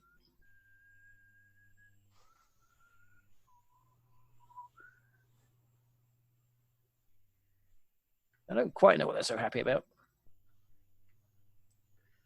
It's amazing, apparently. It's just a bit blue. They're trying their best to sell it. Unfortunately not. You actually live in this. It's a nightmare. Callback. That's the meaning of that song, Spock. Oh, they've said the thing. Hooray. All of the sound effects, though. Yeah, I mean, this is because they didn't bring those back until Star Trek 4, the bleeps. Because I think they tried to go a bit more up-to-date bleeps for motion Yes, picture. certainly the first few. I think, yeah, it could be 4, maybe. I think you just hear a couple of bleeps just when they, on the very end of the film when they're back on the Enterprise, Yorktown, whatever. And that is something, the JJ films do get right, is they borrow the bits that work. And then inject a load of stuff that doesn't. Well, there's also that, yeah.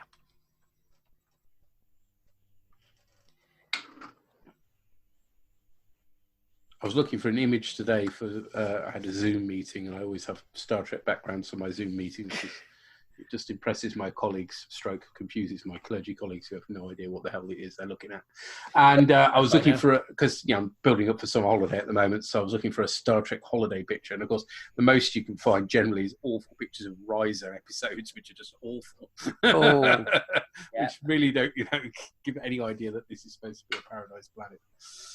And of course, loads of images from the second film, which I've still not seen, of the Enterprise rising from the sea. Just don't. No. Just don't. I settled with Kaminar in the end, by the way, from Discovery, which does have a decent beach scene. Yeah, it does. Looks a bit cloudy, it has to be said. It's a bit like Western Superman when the tide's gone out, but I was going to suggest the Tillman Reclamation Project. It's not by the sea. Yeah, but it's a holiday. It looks nice. It's a holiday. That's your idea of a holiday, is it? A holiday in their mindset, I'm thinking as if I was one of the boring Enterprise D crew. Wasn't it Starfleet Academy at one point? It was everywhere. It was everywhere, yes, you're right. But yeah, I think you're right. The Borg, the Edo, the Marilyn Manson music video. Yep. I'll take your word for that.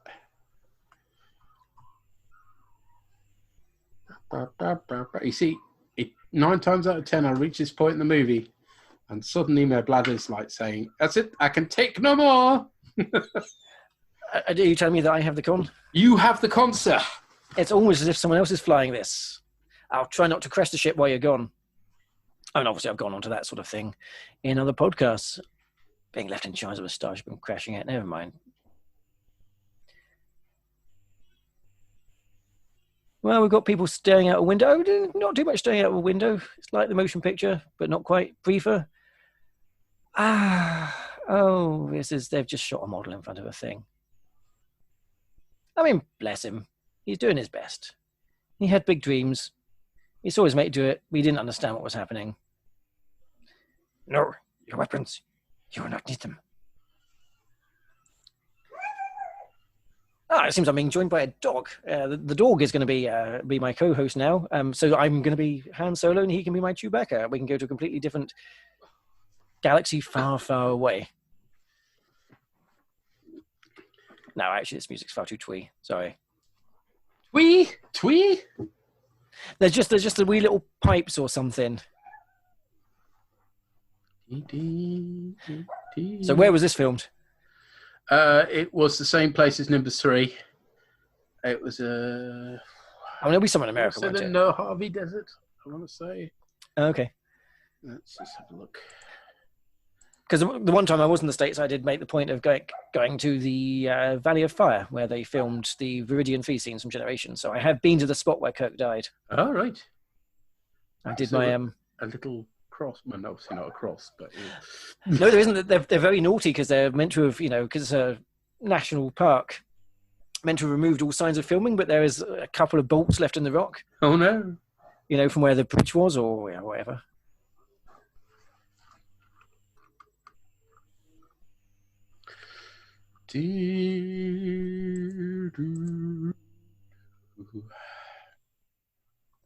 I mean, yeah. Sorry, yes. There's no excuse for this. Nothing happens for an awfully long time. No, the music's trying to convince you that something is going to happen, but...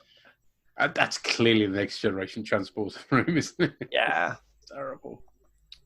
I mean, even Star Trek 3 managed to do better with a couple of matte paintings to convince you that there was more to... They're just on a hill.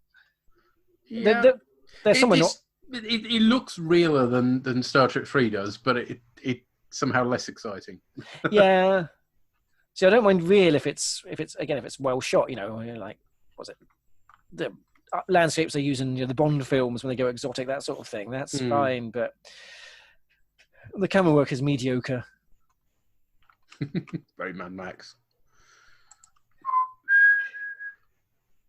Yeah, surely they should be able to hear the Klingon Bird of Prey coming when they hear the Klingon theme tune. Yeah, that's the giveaway, isn't it? Oh, hang on.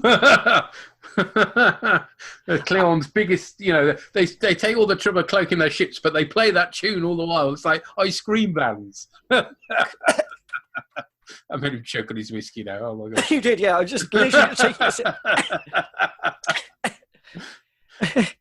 This podcast is yet to actually kill somebody, but I'm getting quite close. Today is a good day to die. Would you like a plate with that? Yeah. Watching Star Trek 5. What an epitaph. I am alone actually in this house. I've been abandoned. So. Oh no. Oi, God, where the fuck are you? And we have no idea what to do next. Yeah, but that's always the way, isn't it? You make all the plans, you get them, you go, oh shit, should we order? Did we get takeaway? Yeah, I didn't even bring pack lunch. Bugger. Have a picnic. Yeah, I mean it looks like a decent spot, good views. Really? No, not really. It's just a quarry. It may as well be in Doctor Who at this point. Spock, did you patch the Scotch eggs? No, that was Scotty's job. That's very true. Is there anything particularly Scottish about Scotch eggs? To be honest, I don't know. Is it along the lines of what do you call it, haggis? I don't know. Yeah, I don't know. I don't know if it's just the name. It's Oh, Google. Oh, okay. We've applied a filter. Yeah. Oh, okay. And now we've got that. It definitely isn't a model shot.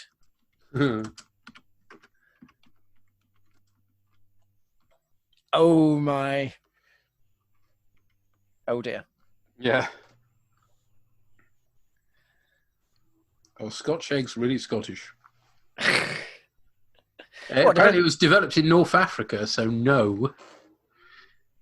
But was it by a Scotch regiment or something? No, it came our way via France during the reign of Elizabeth I. This is just literally Google, so it could be cobblers, but originally spiked with cloves and highly spiced in an attempt to sweeten the often purifying meat. Ooh, yum. Okay, that makes sense.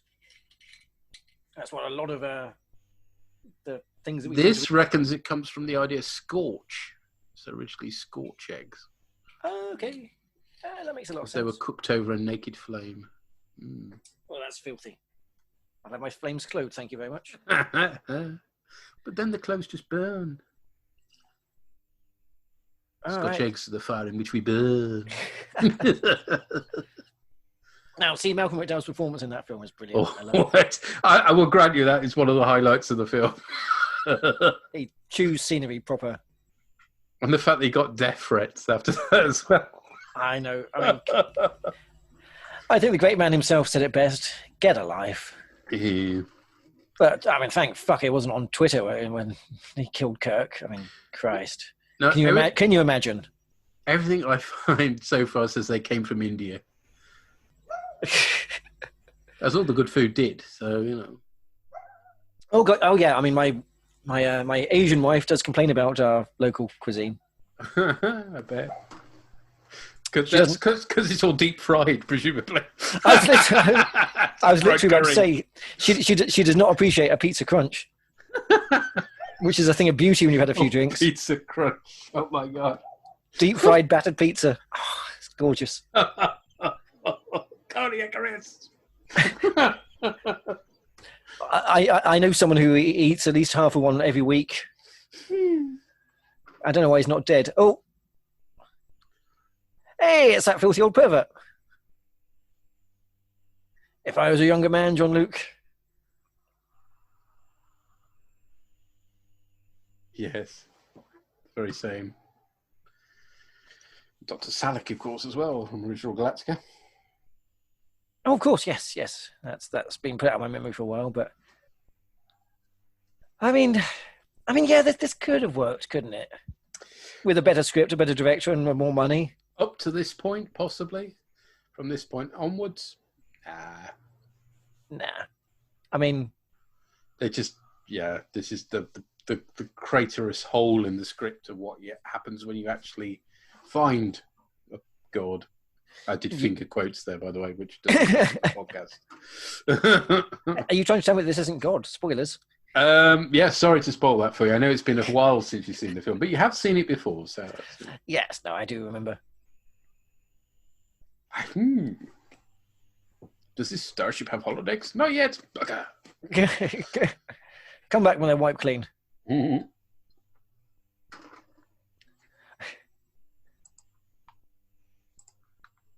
Well, they're fun for pouncing around in, aren't they? Exactly. And that's the obvious answer. Best. They're the best, man. I mean, honestly, you would think that God would have all the starships, wouldn't you? If you don't own all the starships, what is the point of being God? So, I mean, if he knew what he was doing, he would have said, "Well, I needed the Enterprise. It was the only ship good enough." It's the only ship in the quadrant. Yeah, the only ship in the quadrant. The only ship good enough. Stroked Kirk's ego, not like that. And that's what he calls it. Stroking my ego. Oh yeah. Oh, Kirk pissed off God because, of course, he did. Yeah. I mean, this isn't again. It's not a bad idea because this harkens back to the original series so much because the whole idea of every week they go and find a new god, and nope, it's just a robot, advanced civilization. Computer, blah blah. Yeah. Yeah, I mean, this is all acceptable up to this point. Ish. The effects are not great though. No, I mean the idea is acceptable. Yeah. But it's where we go from here.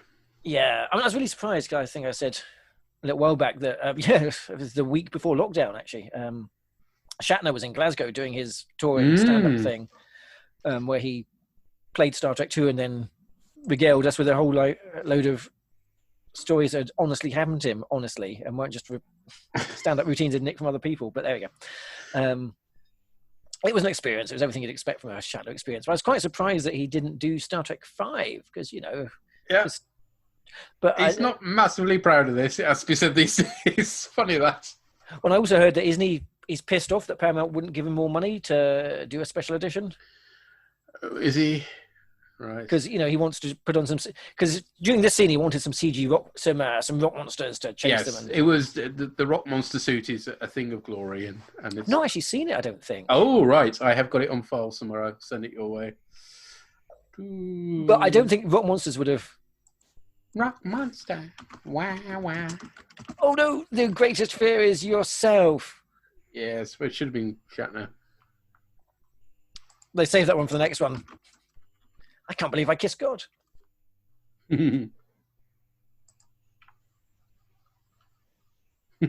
God, every time I see this picture, I laugh.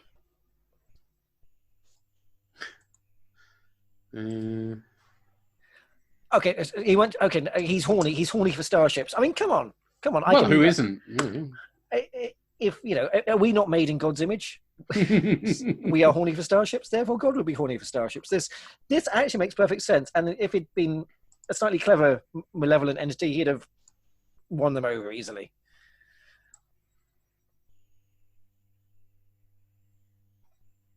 Right. You got the chat open, sir?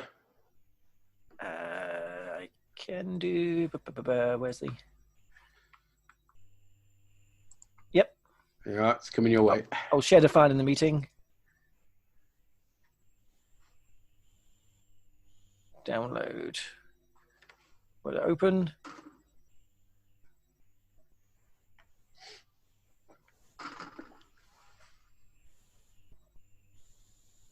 Okay, let's have a look at that. Ooh, yes, do that, because the effects at this point are so shonky. Oh, that's awful. You say the effects at this point that show shonky. The ones they should have used were even... Exactly, and that's the reason why I didn't use it. I mean, it's awful.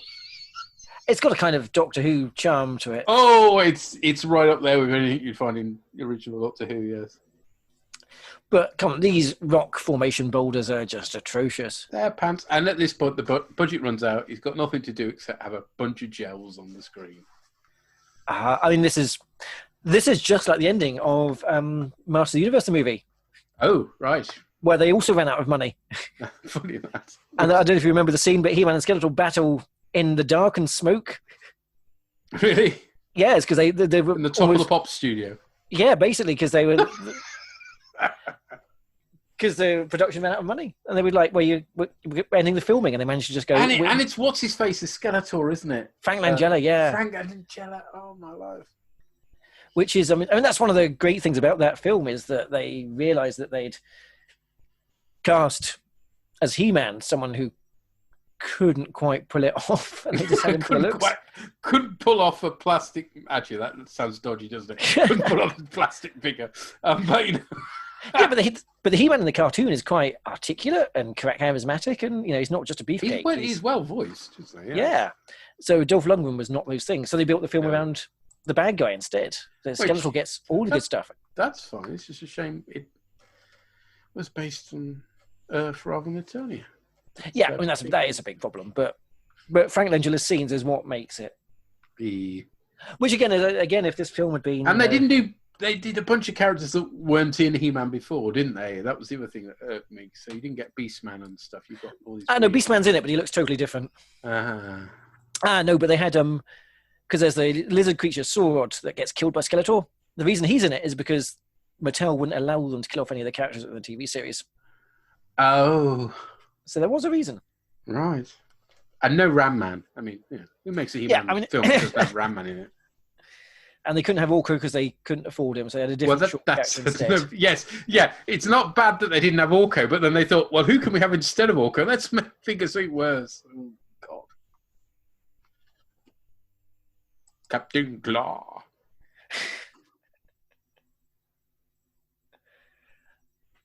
He's terrible. Attempting to be Russian for some reason. Well, I mean, Wolf's Russian, so, Yeah. I mean, bless him. Is this guy's only acting credit ever? No, but it's one of the few I seem to remember. I mean, because he's given it He's all. Yeah. Incapable of lying, you're full of shit, Spock. Sorry. Todd Bryant. Okay, I don't think I've done his CV before now. Is he not in one of the Star Trek 6 as well? Oh, he's in Eurovision Song Contest: The Story of Fire Saga. Oh shit! Well, I need to watch that. I mean, but he's Will Ferrell's stunt double, so you probably won't see much. Oh, crikey! Okay. He's in the Supergirl TV series Zoolander 2. Oh my god! Stunt double Will Ferrell. There's a pattern appearing here. Okay. Who did he play in Supergirl? He played Stunt Driver 1. Oh well, never mind. Okay. Now, see what's it? Oh god, that's awful. He's in Godzilla, the 2014 stunt player. Yeah. Okay. he's found his niche. Yep. Good for him. Oh, run out of budget. Oh my word! Hey, he was in Hellboy. As a stuntman? Yeah, stunt double for Hellboy. Oh, he was in Star Trek Nemesis. Stuntman? Doing stunts. Oh, this is awful stop motion. Yeah, it's terrible.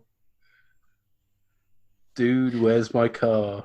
Where he played Nordic Dude 1. Oh my life. It was in The Pretender. Unfortunately, I don't think that's a Transformers reference. Well, then I'm not interested if it's not the Transformers indeed. Pretender. He was, oh God. He was in Alien Resurrection. Oh, So this wasn't the nadir of his career by a long way.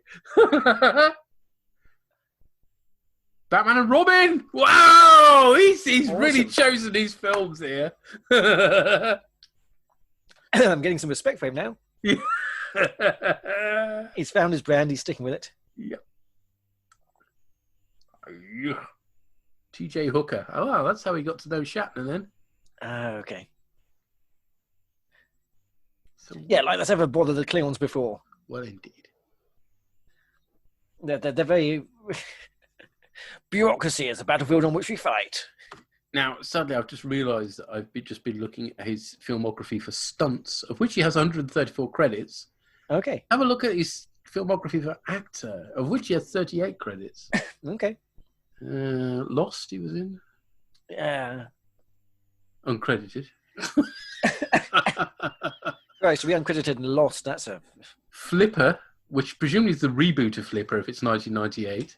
Yeah. That can't be good, can it? Star Trek. Oh, yes, of course, he was a translator in Star Trek 6. That's what I knew I'd seen him because, of course, I do sit through the credits to these films. Yeah.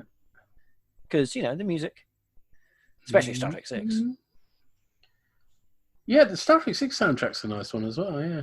It's a weird one as well because, I was going to show how cool I was. Cliff Idleman, there you go.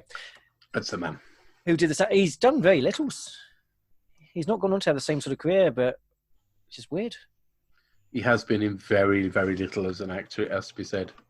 Yeah, okay. And there's Scotty passing out the whiskey. It's, I'd say he's a stereotype, but here I am. I developed my love for whiskey in Scotland, so there we are. Ah, you see, I developed one without... Well, I went to Scotland once as a child, but I've been to not far from Scotland several times, but... oh, yeah, of course, the Holy Isle, yeah. Exactly. You can see the mountains of Scotland from there, but yeah. Probably not quite the mountains because of hills, possibly, but yeah. Yeah, hills. Not actually mountains to get to the Highlands. Although I'm sure one of your listeners can tell me that I'm wrong. I mean, this is a nice... Again, this set is lovely. I like this set. It's the same set that we saw earlier, but yeah, it's a good set. And it's well lit with the blue thing there, so they're making use of the fact they've got this. And then Shatner ruins it all, that line. At which point somebody should push him. Maybe God was actually the friends we made along the way. Yeah, that comment has been made, yes. God was inside us after all. And was, yes, pooed out by your son earlier. Anyway. That was no God. Good. The fallen angels, definitely. Some of this reeking of sulfur and brimstone. It's oh God. Oh dear. All worship the full nappy. I mean, I definitely get down on my knees, that's for sure. You do, believe it or not, you do get past the point where you've forgotten what the smell of nappies was like. It's not too bad actually, because it's it's just milky poo. It's just I'm fine with it. It actually wasn't so much the smell of nappies as we had these nappy. I don't know if it's still a thing, but nappy bins. Oh yeah, they've got that fragrant smell. Yeah. Yes, and that's a really potent smell that stays with you for years. Yeah, see, I've not got that because I'm just using other. Because I'm trying to go eco, so biodegradable nappies, but I will have reusable when he's big enough to fit them. I thought you were going to say we use other people's bins then. Let's put a nappy in the neighbour's bin. They won't know. Yeah, we just hold him over and he shits into it. Yeah. Oh, lovely. Not near a naked flame like this. Yes. You crap out the window. Merrily, merrily, merrily, life is but a dream. I've run out of beer, but that's okay because I've run out of Star Trek 5. Hey! And we end on a bad mat. And again, it starts like a TV episode and it ends like a TV episode. It is a bit, yes. It's a jolly good TV episode, but it is that, yes. Yeah, I mean, and yeah, you can level that at some of the other films as well. So fair enough. So he's not an alien; he's a Klingon. Yes. Racist. And she was actually called Spice. Nice. Spice Williams, yes. I've run out of Spice Williams facts. I'm sorry. I'm not prepared to research any more into Spice Williams' career. That's fine. Because I literally pulled out every little detail. Oh, the Omen, was that his wife, yeah? It was his daughter. Oh, daughter. His daughters. It's been so long ago, I can't remember. As long as he can, that's the important thing. Well, I mean... Go on, say it. That was all right. Yes! No, you've already... No, interestingly, it's... Is this the Batman and Robin effect? So because you mentioned one of Todd Ryan's other crown jewels. Yes. See, I hated Batman and Robin when I saw it, but that's because, I loved Burton's Batman, wanted more of it, got something else instead, and then thought, well, that's, superheroes dead at the cinema, which it was for a good few years. Mm-hmm. But now we've had, Batman and, the Batman Begins and the gritty stuff. It's like, serious stuff, yeah. Serious stuff. It's like, no, actually, I can appreciate Batman and Robin for just being fun. Exactly. It's got some horrendous puns in it, which keep me has, which I love. Provided you like dad puns, basically, Batman and Robin is a fine film. Let's see what the people's problem with it is. The people's problem with it is it was part of the Batman series, and which got progressively camper as the years went by. Yes, it felt like the nail in the coffin back in the day, but now it seems quite charming, actually.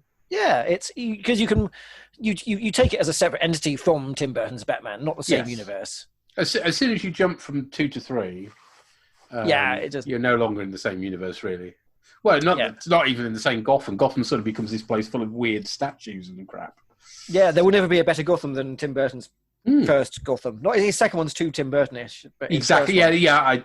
I wasn't a fan of Batman Returns. Yeah, with the penguins and the rocket packs. Yeah, it's just a bit too much. It was good when he's tempered. But anyway, this film, it's because there has been a lot more Star Trek content since now. Has there? I hadn't noticed. But back when this was one of the few things you could have with Star Trek written on it, it was brilliant. Conversely, it was disappointing because there was so little else to choose from. But this is my only Star Trek for years, and you've wasted my wad on this. I see what you're saying. So now it's like, this is fine, and I won't be rushing back to watch it again, but I guarantee it won't be another 24 years before you see it again. No, it probably won't. I won't lie. I will watch this. I'd probably put this on the background over the motion picture. Just to keep you awake. Because the motion picture's dull.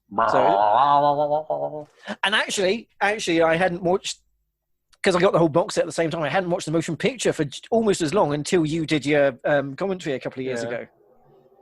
So that also, I would probably watch. Sorry, that was an endurance test. Yeah, I know, and I had to listen to the commentary sober. But that was That's no way to do it. Watch the film sober. Commentary enlightened it, but no, really. I listen to our commentary sober. But yeah, no, this isn't. And this is also less offensive than Insurrection as well, I'd say. Yes, definitely. Good man. It's. I mean, they aim for mediocrity with that one, and they hit offensive. So it's not good. Marshmallows and dispenser pie. Yes, it was a thing. Yeah, it dispensed all of free marshmallows. I mean, could you buy them in the shops? You could back in the day. Not in this country, I suspect, but in the States you could, and you can get them off eBay now for about £500. Should you be stupid enough? Nah, it's okay. I'll just get a Tupperware tube or something and squeeze one out. It's there's an image to end on. Thank you. You're quite welcome. I deal with it day in, day out, so I'm never having a sandwich around your place, I tell you. Fancy a small? Here's what I squeezed out earlier. I think if the starships had been shot better in Star Trek V as well, because that would have helped amazingly. Yes. I mean, I know that Star Trek's not meant to be about space combat. It can be now because there's lots of different Star Trek styles, but it's not meant it. But you've got something like the Wrath of Khan, even the motion picture, which is boring, yeah. I mean, the motion picture, the effects are great. It's just too many of them. too many of the bloody things. Yeah, they forgot about the script, but the yeah, and 3, 4, all the spaceship stuff. 6, the spaceship stuff's great, but yeah, this one is stands out as a result, which is unfortunate. Boo! But yeah, generally, I'll take that as another win. Chalk it up, splendid. Thank you, sir. Is there a podcast that you would like to plug at this point? Yours. There you go. That's it. Hey! I do not have the time to do my own podcast. Well. I'll wait until my son's a bit older. Ooh, yes, we wait that with bated breath. That'll be fun. No. How I broke my dad's Transformers. Yes. That's gonna be a point, isn't it? When he's old enough to start. Oh boy. I mean, I've broken enough of my own by clumsiness, or just because the plastic gets old and brittle in some of them. And breaking your own, that's one thing. Actually, this is sounding dodgy again, isn't it? But anyway, let's let your kid bash it for you. Yeah, that's... exactly. Oh, that's not supposed to go there. Anyway. Splendid. Well, thank you ever so much, sir, for joining me. Thank you. This was certainly an experience to beyond the final frontier. Like I said, I wasn't going to do it again, but we have broken through that barrier as if it was so much ephemeral nonsense with no meaning. There is meaning there to be found, but it takes a bit of effort. And yes, you do have to squint through the effects. But there we go. Right. Well, it'll be another month before I take this journey again, thanks to being on holiday. Woohoo! Oh, that's a coincidence, wasn't it? Saved by holiday. So we just managed to squeeze in another Broadcast Galactica before going away, and then a week away means we come back to another Broadcast Galactica. So yes, timing. Excellent. Timing. And a Lower Decks is coming out, isn't it? In that window. Well, it will be in the States. Heaven knows when we'll be getting it. So. Oh, okay. Being too preoccupied with the baby, so there's no release date over here yet. There isn't. No. And Discovery and. October, yeah. October, and generally with Discovery, because it's tied to Netflix, hopefully it still is, we get that a day after the States does, so you have to stay Fingers crossed. Yeah, you generally have to stay off media social stuff. Media, for a day, and then you watch it, ranks. So hopefully that'll be the case. So at the very least, I'll have finished this craziness by October. You mean you've only got a few victims lined up? You must have hundreds queuing at your door. Amazingly, I do have a few lined up, although some of them don't know that they're lined up. That's the joy of it. Is one of them Marie? No, we already did that, of course, back many years ago now, in the foolish evening when she said, I don't mind watching Star Trek 5 this evening. I went, yes, get the equipment out, let's record. Oh, I've forgotten about that. Okay, okay. Many years ago now, yes. So, I do have one or two. Funny enough, more male volunteers than female, and all that says about the film, but anyway.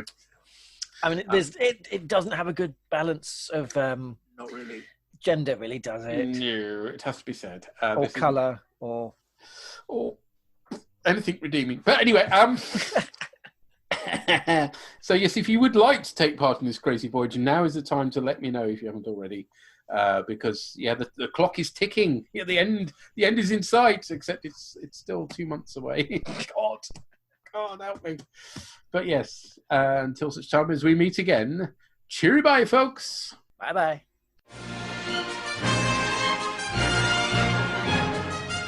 The artwork for What Does God Need with a Podcast is very kindly produced by Mr. Andy Palastides.